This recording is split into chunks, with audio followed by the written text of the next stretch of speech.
Welcome back to the news. We're just after Black Friday. Guys, you get your shopping done on Friday?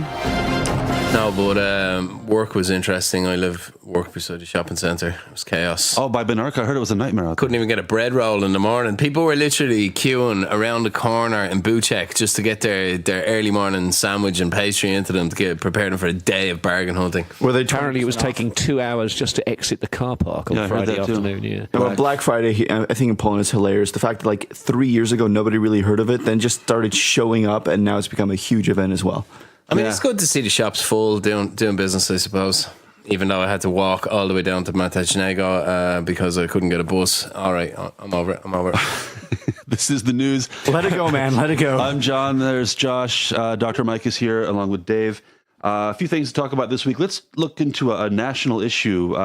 This is something that really perfectly illustrates the childishness, the pettiness, the ridiculousness that characterizes a lot of the political conflicts in national Polish politics. It involves Lech Wałęsa and Jarosław Kaczyński. Dave, why don't you walk us through the basics of this and know what the conflict is all about? I'm not sure it's called a squabbly civil suit a national issue. A very lofty introduction for this piece, John. Yeah, weren't they like trash talking each other, Mikey, outside the court or something? Like some kind of... Yeah, basically some lines like, oh, I should have never have hired you. I should have never let you become president. Yeah, they were like little bitches like slapping each other right in front of the court case. Yeah, but these are like kingmakers in Polish politics, and for the last, 2 decades or something like that. So, well, we should clarify. And they're acting like this. It's a pretty extraordinary story. Wałęsa said on Twitter, I believe, that Jarosław called Lech and instructed him to bully the pilot to land the plane. Well, we're talking about the Smolensk crash. Yeah. Because everything is around Smolensk right now, yeah. Yeah. Which is, I don't think there's any proof that phone call took place. Wait, Wałęsa suggested that Jarosław called Lech and told Lech to bully the pilot into landing when he shouldn't have. I believe he said so on social media. That's the gist Twitter, of it, yeah. Okay. And he's suing him for libel, basically, over that remark. And Wałęsa said something along the lines of, it was all in political discourse, so I imagine he's lining up some kind of defence of we're all large public figures here and let's not be so immature. To be honest, I have to agree with that because peace has turned Smolensk into one big piece of political weaponry, so they shouldn't be surprised that other people are using it against them. It is ironic. These political figures love to sue each other over libel. Everything is slander and libel, and they like to take people to court, and I think they think the act of taking them to court proves that the other person is lying, when that's maybe the case and maybe not the case. I don't know. We'll see. But I'm going to tell teacher. He's suing him for, I think, a token amount. It's like 30,000, well, token for them, not for me, but 30,000 zlotys. And if he wins, I'll give it to charity. Can I be that charity, please? But an interesting twist, and there's always an interesting twist. Interesting twist popped up a couple of days ago regarding the judge that's presiding over the case. Mike, tell us what's so interesting about this judge. Yeah, there have been photos going around of her wearing the Konstytucja t-shirt, the t-shirt that's associated right now with KOD and Wałęsa and other people. By the way, we have photos of Wałęsa wearing the Konstytucja t-shirt, and he doesn't look too great in it. And if you don't look good in a t-shirt, you need to cut back on the pierogi. He doesn't have the body for the size he's wearing. Yeah, he's wearing the t-shirt and a sport coat from the picture that I saw. Kind of not a good look. But basically, for our listeners out there, like wearing the Konstytucja t-shirt kind of has a political manifestation in the same way in the States somebody wearing a MAGA hat. It means you're on one side or the other. Yeah, the other side, then it would be wearing a MAGA hat. I think we should... you could blow somebody's mind if you put on a Konstytucja t-shirt and a MAGA hat. Okay, I know what I'm doing next weekend. Yeah, boom. So if Kaczyński loses this case, he can point to the judge and say, look, she was against me because she's a political activist that favors the other side, basically. That's the issue here, yeah? Well, we'll see how it plays out, I suppose. It's interesting in the sense of, like you say, it's two of the really large figures in national politics in Poland. It's a pretty ugly squabble. Yeah, we'll see how it turns out. Keep an eye on the libel case between I have to say, Kaczyński and Wałęsa. I'm no fan of Jarosław Kaczyński, but it's a pretty outrageous thing to say if you can't prove it. I mean, isn't it? I mean, it's his brother, like.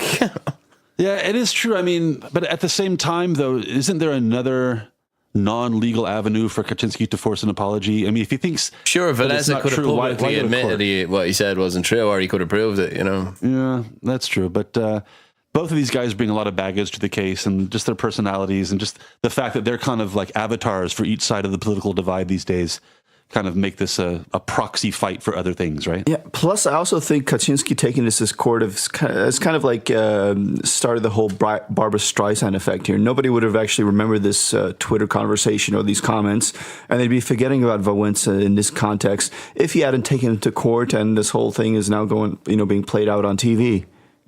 Well, he's not known for forgiving and forgetting and not holding grudges, really. Is No, he's not. He doesn't really understand that. Yeah. In fact, he's quite well known for holding grudges, so I think this is unsurprising. Let's bring things a little closer to home here. News from Krakow. Exciting news. I say that sarcastically. Exciting news about the Krakow city budget. When was the last time you thought about the city budget, Josh? That will be never. Yeah, never. That's most people don't think about it. Krakow city budget unveiled this week. 6 billion. That's billion with a B. Billion zlotys. It's like, let's call it miliardy with an M in Polish. Oh yeah, just to confuse people. Let's call it 1.5 billion euro. I think it's a little less than that, but 1.5 billion euro. It's a lot of money. 27% of it goes to education. The government's proud of the fact that they're going to spend 180 million zlotys on greenery. Mike, what's greenery? Oh, when we're talking greenery, we're talking about parks, maintaining all those little potted plants you have all around town. But you have to remember that during the last elections, there was a lot of pressure on Majchrowski to open up new parks and everything like that in town, including, around Kopernika Hospital, right, not too far from where we are here. So they've put, how much money did they say they're going to put into that? Into what? The 180 million zlotys. 180 million zlotys, yeah, just to buy the area around this hospitals on Kopernika is about 300 million, so not that much money. And I know they need 30 million or something like that to finish construction of Park Jordana, which has been under construction for the last 60 years or so. I think the government's under pressure to promote or to kind of make a big deal out of the fact that they're spending money on greenery because, it's become an issue the last few election cycles, right? They call it the betonowania in Polish, like the cementing of Krakow, that, so many blocks and so many new developments. And suddenly, green spaces are at a premium, and there's pressure on the government to kind of preserve what we have, right? It's like people generally don't want to walk outside of their homes onto a parking lot. They prefer a park. Though Majchrowski has already been quoted as saying something along the lines of well, of course we have to build apartment buildings and cement over these areas because people need to live here. If they want green open pastures, they can go outside of town. The center of town is going to be turned into is going to be betonowane, completely over. So education, the biggest single line item in the budget, 27% of the entire sum. Second on the list, transport, 760 million zlotys for transport. And there's a couple of things, Dave, that are included in that 760 million that we've talked about before on the KrakCast. Oh, the feasibility study? Feasibility study and extending the tram line, I think. What was that, 7.5? It's a lot. I don't know. Whatever it was, it sounded like a lot for making a study. But energy prices are up, so that accounts for a lot of the raise. But it just shows in most modern European cities, substantial subsidies are needed to keep public transport affordable. Wouldn't you say, Josh? Absolutely, yeah.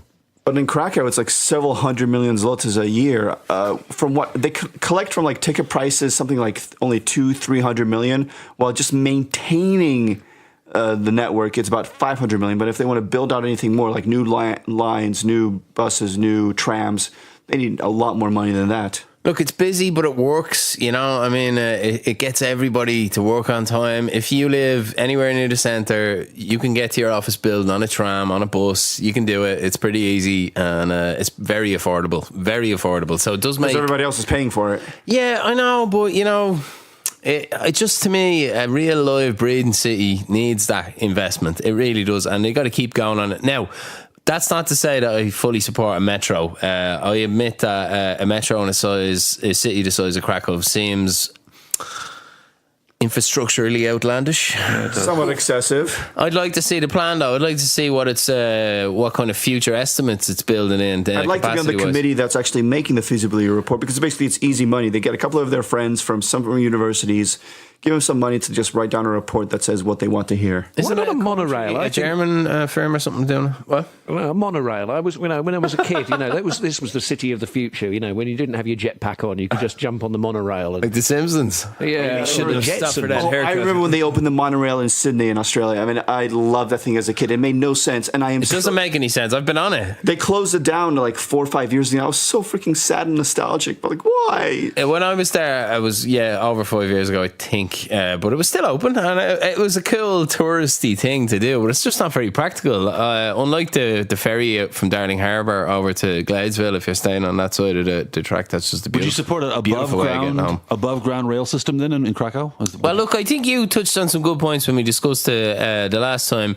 The priority should be finishing the job, really, shouldn't it? The last few lines that need modern upgraded trams where you can get part of the buggies money and budgeted wheelchairs this year for more transport, buses. 50 million zlotys is going to extending a tram line to Górka Narodowa, and I think they have other plans to take another tram line up Majsnera to Dobrego Pasterza, up towards the northeast part of Nowa Huta.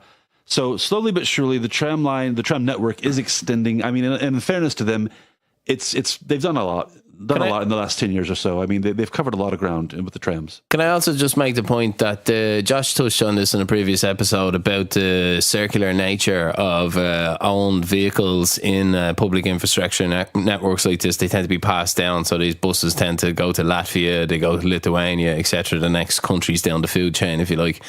And Poland has companies like Urbino making the buses. So it feeds into industry and, and manufacturing and good things for the economy that way as well. Having the scale, having the knowledge, being a country where you can say, yes, if you live in a big city, you can get to work without a car, without much hassle. And that is what you can say if you live in Krakow. Everyone can do it. Oh, but speaking of cars, that are the problem. Lattice was just bought out right now, weren't they?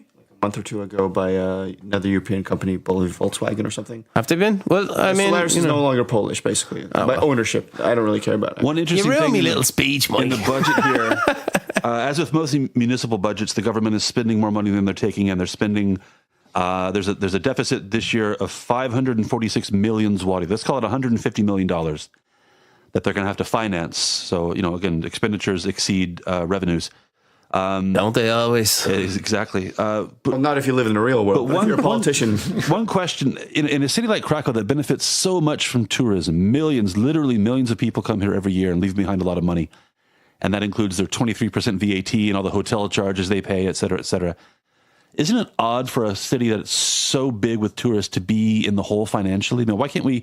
Well, is that bad management? Are we spending too much? 926 million in the budget for investment, and I think that tells you what you need to know. They're betting on the future, and I think they have to think big. The population has grown very quickly in Krakow. The infrastructure, while functional, is busy. Let me tell you, rush hour in Krakow is rushy. Michael? I'm sorry, I'm still stuck on the fact that you said rushy. It's a good word. Yeah. Good word. I mean, it kind of, explains how, but for me, like when you say investment, what does investment mean? They're saying they're building up infrastructure, but those are things that they should be doing anyway. Governments or politicians shouldn't be investing because they don't know what's going to be the next big winner in a marketplace. They should be just building up the infrastructure and maintaining services for the people living here, right now, while not trying to waste too much money so that future generations have to pay it off. The truth is, though, Krakow being in debt is nowhere near as bad as in a lot of other cities. But what is it at right now? It's like calling up to like 3 billion or something like that. It's still a lot of money. They can't pay it back anywhere. They can't pay it back next year if they had to. Yeah, but the issue is, are the terms agreeable and is it sustainable? And I think there's no issue with a city the size of Krakow carrying a 3 billion debt load. Well, I think it's also worth pointing out that the word investment has a slightly different meaning if you're a business person, where the idea is you put money into something with the reasonable expectation that you'll get more money back in the future, whereas a political investment is spending money and hoping to get voted for again. So basically, politicians will say they're investing when they're just spending money. Yeah, it's another word for spending. Majkowski's putting things in order for his next term to begin in 5 years' time. 49th term, yeah. Moving on, but staying here in Krakow, this is a subject we've talked about before. In fact, I think we did a whole episode on this, on the dysfunction, the complete dysfunction at Wisła Kraków, the club, Wisła Kraków, the club. Now, I mean dysfunction as a business, as an organization, not necessarily as a sporting team. In fact, I think as we speak, I think they're 5th or 6th in the league, so they're doing reasonably well. But as a business, they are a catastrophe, and we got more evidence of that this week when we learned that supporter organizations are collecting money to try to help the club pay their players salaries. They've not been paid. Many of them not been paid since July. The club is struggling to get together the money they pay to the city government to use the stadium for their home matches, which is 100,000 zlotys plus tax. So 123,000 zlotys for each home match. They're struggling to pay that. Dave, as our resident football expert, no offense, Josh. Fine. I call it quite a dreadful snub there, Josh. How does a club as famous and historically successful as Wisła, and how does a big club like that come down to this pathetic level? Well, we covered all this in a previous show. You know, bad management over a long period of time has seen them brought low. You know, I mean, the white elephant of the stadium really is the albatross around it. They have a sweetheart deal. They have a sweetheart deal from the city, paying way below market rates, and they still. What was my conclusion when we spoke about this? I don't know. Tell me again. I don't know. They need a billionaire to bail them out. Football's simple. You know, it's all about money. So they need somebody who treats Wisła not as a business, but as a vanity pet project. Yeah? Yes, or some kind of reputation wash from a Middle Eastern theocracy. Yeah. Unlikely in Wisła's case, I would say. How do you... I don't think Iran are going to buy them like to clean up their image or anything, you know. Some of the players not been paid in 3 or 4 months. Why do they keep showing up for work, do you think? What else are they going to do? Yeah, and I mean, they're look, football players. Look, it just shows you the endless dedication of fans that they're clubbing in their own money to pay their wages. This is something that you'll see all over European leagues. These small clubs of ultras, but ultra committed, not ultra violent. Mm-hmm. But so, Dave, you're a Liverpool man. Is there any alternate universe where you can imagine a Liverpool turning to its supporters and saying, "Can you help us pay our players"? You obviously don't know the story of the 2 American cowboys who rode into Anfield and stole away the family silver. John will have to upgrade and educate you on some occasion. But were they turning to the public saying, "Can you help us pay our players"? No. But my point is, any club can be at risk depending on a new owner's quality of investments, depending on the way they structure the debt that goes into the club. So there's been many, many instances in English football of owners coming in with big promises, big talk about how much money they have. But everything they give to the business is a loan. Usually the terms of that loan can be quite generous to the owner. And then they can just call that in whenever they like and sell the business for whatever they like. You know, I mean, it's about proving that the assets are in place to actually spend money once you take over the club. It's something Wisła are going to have to be incredibly careful about. If they take assistance, if they get a new owner, who the hell takes it over? Yeah, speaking of new owners, I think over the last month or 2 or 3, there have been a good number of potential owners. The vultures will be circling. They got to the stage where they came here to have face-to-face talks and whatnot, and there's been no deal come about as a result of those talks. And I think it's because once they get to the stage where they can take a look at the books and the financial statements, they go running, screaming back to the airport and get on the first plane out of the country, never to return. So I think they're just such a mess, again, financially and in terms of bookkeeping, and God knows what kind of shady, dodgy things they have going on, off the books. That once you get serious about doing your due diligence, there's just no way people look at it as a serious investment. Yeah, well, it's not going to attract a foreign owner, is it? They're going to go for a more glamorous league or something like that. It's going to have to be a Polish local billionaire. Speaking of Krakow Airport, many of them around. Yeah, how many local billionaires do we have? I don't know. It's a short list. Speaking of Krakow Airport, some news out of the airport this week. Another record falls. Pretty much anytime you see something in the news from the Krakow Airport, it's about them breaking last year's record, which broke the record of the year before. It's just growing just at an incredible pace. 6 millionth passenger passed through the airport last week, which exceeded the total from all of 2017. And you can be sure that next November you'll see another headline about how we broke 2018. It's just, one record after another. I can remember back when there were 2 gates at the Krakow Airport, and it was literally impossible to get lost. Can I ask something? No, I was recently coming back, and it's because it's the late period of the year. The fast train into town in the evenings during the week only runs once an hour. Once? Pretty sure it was only once. I thought it was once an hour. That's because of the construction that PKP is doing. That they it's always a mess. Okay. Always a mess. Best be a good reason for that. Like you spend all that money on a bit of a money loss white elephant, and it's not even running to impress people. You have a bus going at the same time from the train station. I'm not taking a bus, mate. I think we can all agree that the improvements they made to the airport over the last few years are great. It's a nice airport now, but I still don't like the fact that when you land, you still have to walk outside and get on a goddamn It's bus. an efficient airport. I wouldn't call it a nice transferred airport. back. It's okay, but what do you call those little arms that extend from the Jetways, the jetways? gangways, yeah. All jetways all the time. If you don't have all jetways, there's a problem. I hate getting on the damn bus. No, but do you realize that like the airlines that actually land their planes there, they have to pay extra for the jetways? It's cheaper for them to use the buses or have people walk over. So like Ryanair and stuff like that, like unless the fee is good, they're just like screw them, they can walk. Dave, when you land in Dublin on Ryanair, is there a jetway or do you have to walk outside into the cold and rain? Of the Dublin summer. I love jetways. I've never known what they are called. I always call them the You're so connecty happy about plane that. thingy. You mean like the tube that connects the airport? jetway. That's what I Great call new it too, addition. the tube that connects the thing. Great The jetway new is addition better, to my vocab there. Obviously everyone prefers a jetway. For God's sake, that's how God intended it. Can you take a Segway on a jetway? Interested people No way. want to know. There's no right way to take a Segway on the jetway. Oh, this is going to get deeper. I'm going to cut this off right now because I can see where this is going. But so, yeah, we all agree the Krakow airport is great. Could be better. Let's get the jetways going. Just what's my point? Oh, yeah, my point is more and more people flying all the time. If you look at the air passenger traffic on a graph, it just goes almost straight up in the air. There are still lots and lots of people in this country that you see what I did there? There are still lots and lots of people. We didn't. This is a podcast. And That was completely over my head. Lots and lots of people who've never been on a plane, so I can easily see going from 6 million to 10 million 5-6 years from now. Can I just say something actually about Krakow something. Airport, Say please? something about Can I just Krakow get Airport. something off my chest? Oh, I feel a rant coming on.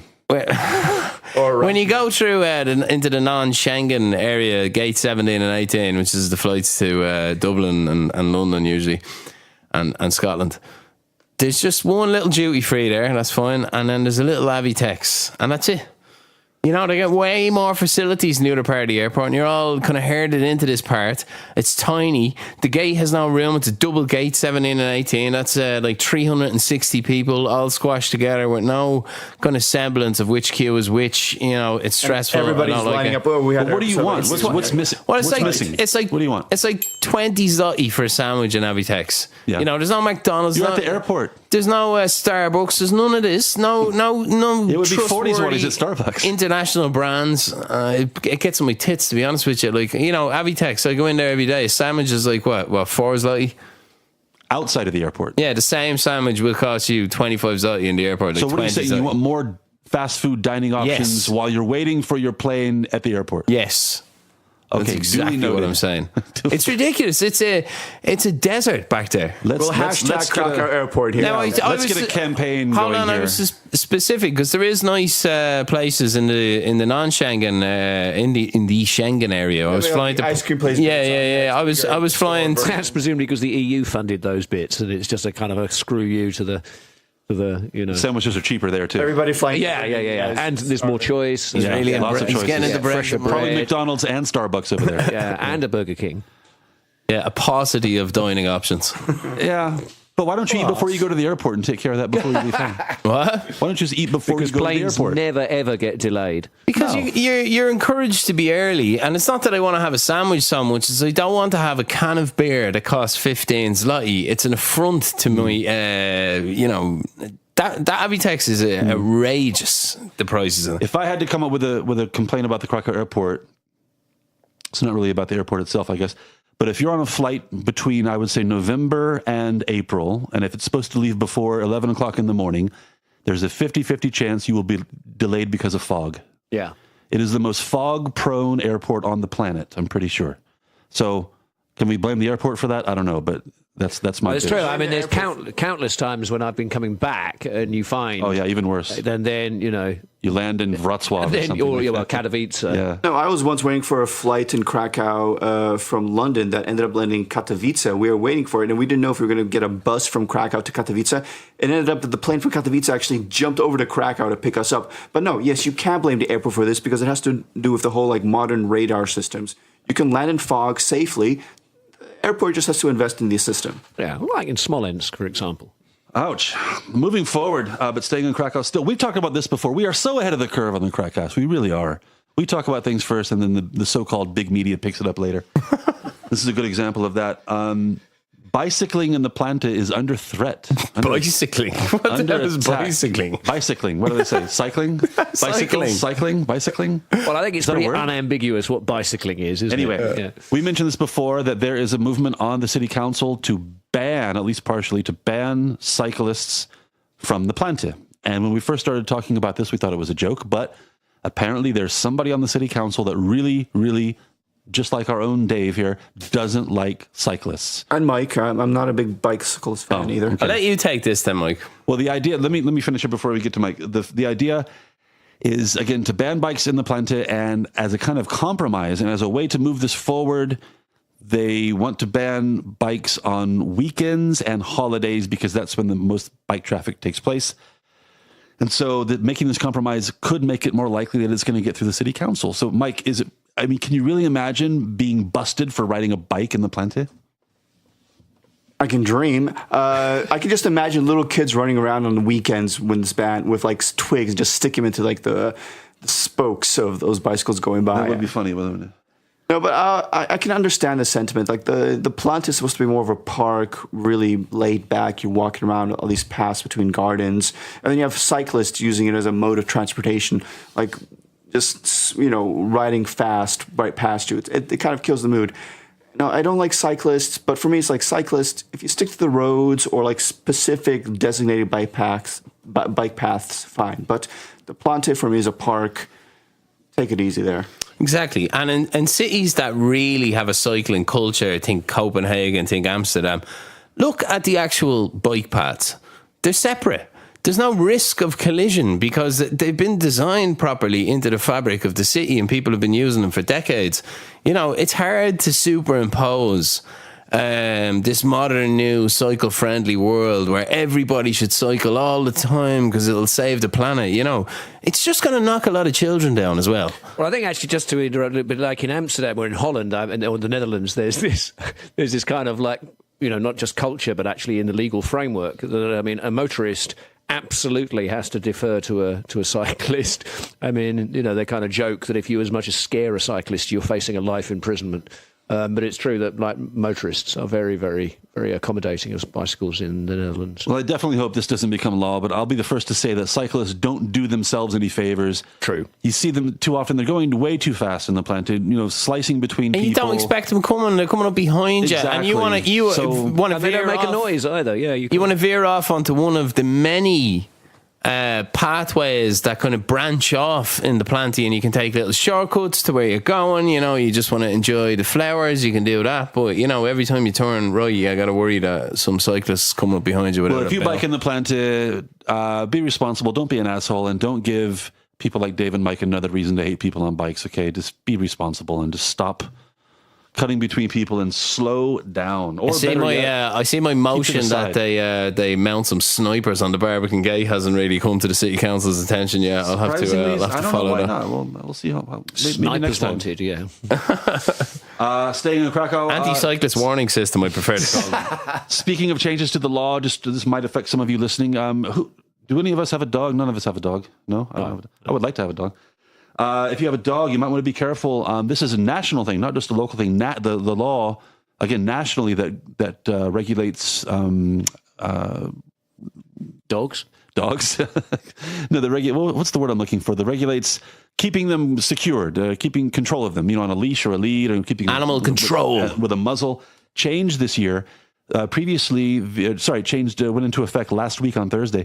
Previously, the maximum fine you could get was 250 zlotys. Now it's 1,000 zlotys and can go as high as 5,000 zlotys if the dog in question is deemed to be a threat to other people around you. I mean, there's certain breeds. I guess we're talking about pit bulls. It's clearer than that. It has to do like serious damage for it has to attack somebody basically for the 5,000 zloty fine. So we're getting into serious money here. So you take your dog outside. I guess you can take it off the leash to let it run for a bit if you're in a park or something. But I guess if you're walking down the street, you need to have it under full control at all times. Does that make sense? It's a difficult one to legislate for because the answer, of course, is a good dog owner will always make sure that his dog is a danger to nobody. So you're trying to legislate for people not to be assholes, and that's very difficult, and it's very difficult. With people who are assholes, yeah. Yeah, it's difficult to police bad dog ownership. It takes up you have to have a bit of sympathy for the cops. So what are they supposed to do? Hang around in parks waiting for somebody to walk along with a dog with no muzzle?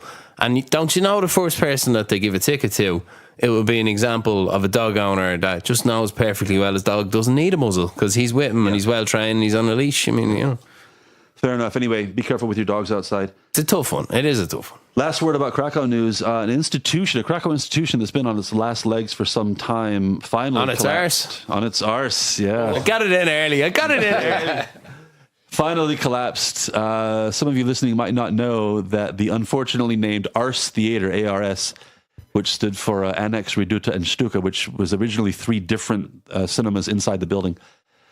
Used to be a very big deal here, but in the years before Cinema City and Multikino and whatnot, it was, everybody knew it. It's just off the square on Yana Street, and a couple of years ago, one of the 3, I forgot which one closed first, one closed and the second one closed, and the last one remaining, I think it was Annex, recently announced that they were going out of business. The building is going to be turned into a hotel.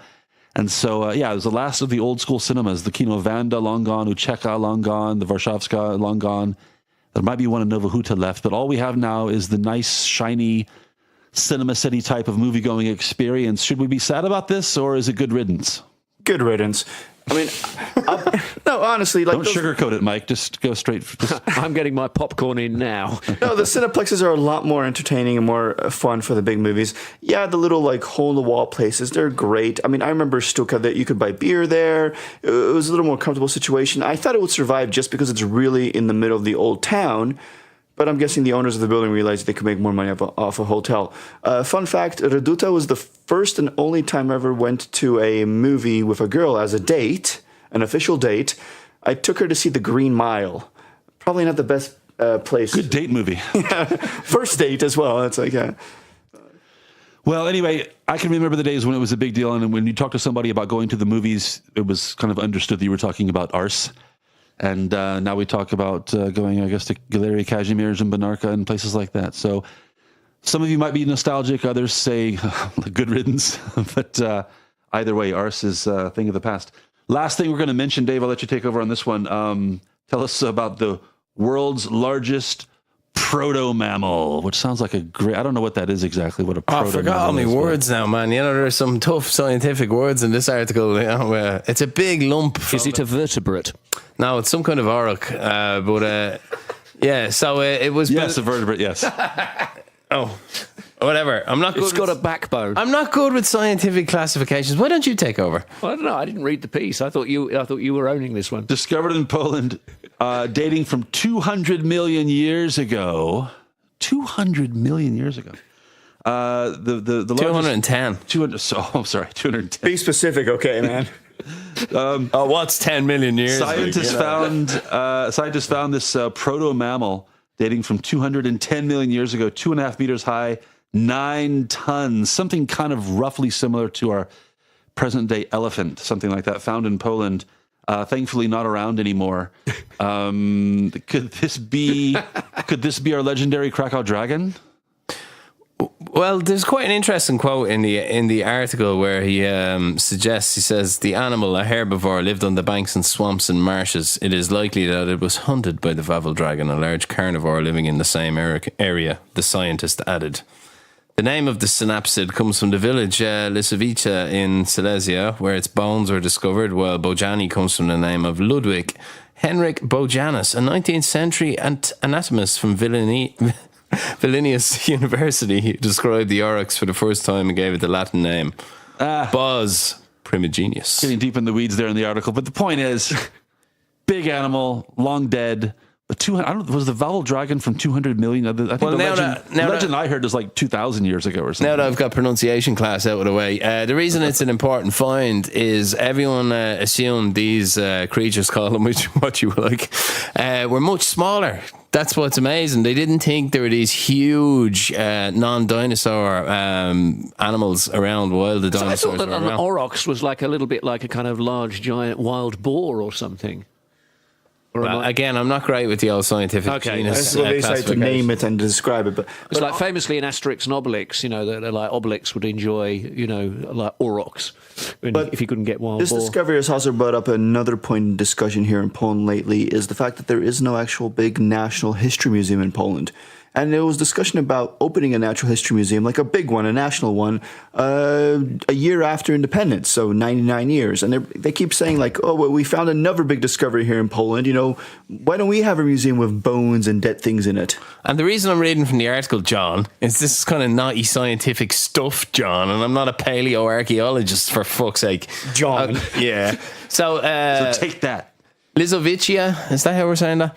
Was not a dinosaur. It was a mammal-like reptile, which is closer to mammals than dinosaurs. A mammal-like reptile? The animal was 2.5 meters high and weighed 9 tons, which can be compared. It was a mammal that identified as a reptile. Modern species. We're not that kind of podcast. That makes no sense. Well, either way, people, keep your proto-mammals on a leash if you go outside in Krakow. And we're going to call take it... it to the movies. We're going to... You can't go to the ARS anymore. Trying to tie everything together here at the end. This kind of shows that there might have been, it's more likely there were environmental factors behind giganticism in this part of the Triassic period, because the theory was is it just dinosaurs got massive because they're dinosaurs, or was there something making You're them suddenly massive? getting really into this. It's a really interesting story. I just can't pronounce half of it. That's, Wait, but It's like this is pre-dinosaur or post-dinosaur? these are Polish scientists. This is During valid dinosaur. news stuff here. Or Okay, just they've made a pre. massive find here. This is huge news. Jurassic Park ski. Park Jurajski. Borderline racism there, Paul. I thought it fit. Why not? We needed something to bring us to a close. Anyway, that's it for the KrakCast this week. We'll see you next time.